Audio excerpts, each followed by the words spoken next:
I'm very grateful to the Noble Lord Ahmed of Wimbledon for the response which he's given from the dispatch box, and I caught in his concluding remarks the phrase that we are continuing to look at this question, and that at least leaves a door ajar. And I hope, therefore, that the government will support the committal of this bill to a committee of the whole House, and that we can then start to look at the detail that he has just been discussing.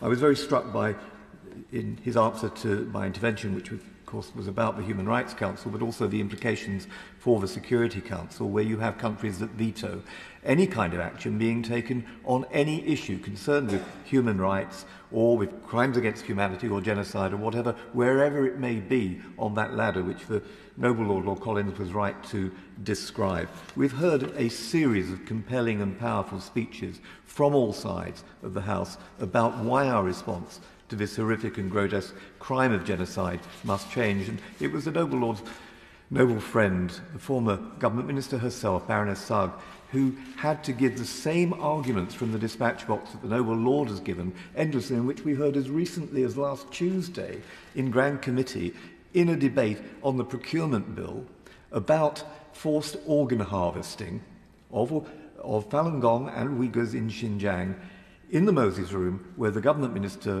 got up and said, this is a matter for the courts, not something on which we can decide.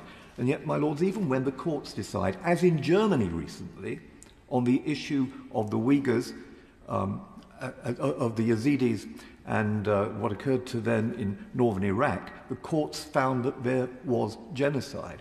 Why hasn't that changed the definition that we are able to make, at least on that significant point, without there having to be further intervention?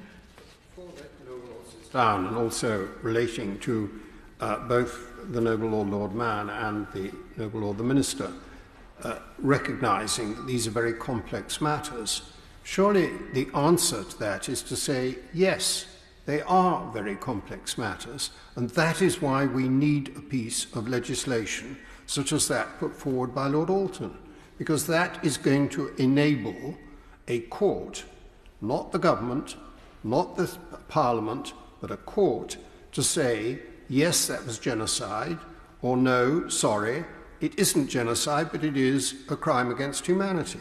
That's the case for this legislation. It's the very complexity of it. It is indeed, and as our former distinguished ambassador to the UN has reminded us today, we have had our consciences scarred so many times, whether in Rwanda, which my noble friend referred to earlier on, or in any of these other situations. We have a duty to act. And yet, as he also said earlier on, what we have at the moment is a catch-22, where we suggest that something is being done when we know it is not. The Noble Lord Browne of Ladyton, with all the authority of a former Defence Secretary and Cabinet Minister, said, this isn't just about good law, it's about what we're compelled to do, and is consistent with our policy that this is a matter for the courts. The Noble Baroness Lady Sheehan quoted Raphael Lemkin's role. More than 40 of his family, of course, were murdered in the Holocaust, and he gave us this word, genocide, in order to answer the question that Winston Churchill had posed about why was this a crime that we couldn't even describe. The Right Reverend Prelate, the Bishop of Exeter, reminded us of our commitment that we have to honour under Recommendation 7 of the Truro report referred to by the Noble Lord Ahmed, and reminded us of a quotation that the Noble Baroness Smith referred to as well from William Wilberforce about choosing to look the other way, but you can't say you didn't know. The Noble Lord Shinkwin said we shouldn't even need to have this debate. The Noble Lord Mann quite rightly said there will be detail that we need to resolve, and that this isn't an answer to all these problems. I've never suggested that it is. And the Noble Lord Darcy, I was very struck by his speech. I've read 40 Days on Muzadag, which was written by the Jewish writer Franz Werfel, a novel about the experiences of the Armenians during their genocide. It is a very powerful account. It's not surprising that Adolf Hitler had that Jewish writer's books burnt, because, as the Noble Lord Darcy told us, Hitler himself said, who now remembers the Armenians? Effectively, why should we worry when nobody else seems to worry? I've been to Nagorno-Karabakh with my noble friend Lady Cox.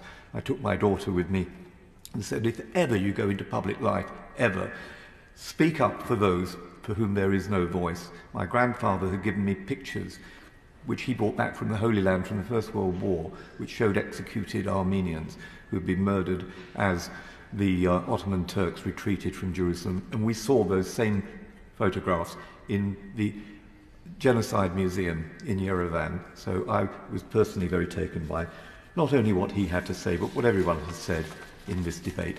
My Lords, this should be committed to a committee. We should have further discussion. We should thrash out what the detail is. We should honour the promises which have been given to me by two former foreign secretaries who are also now two former prime ministers.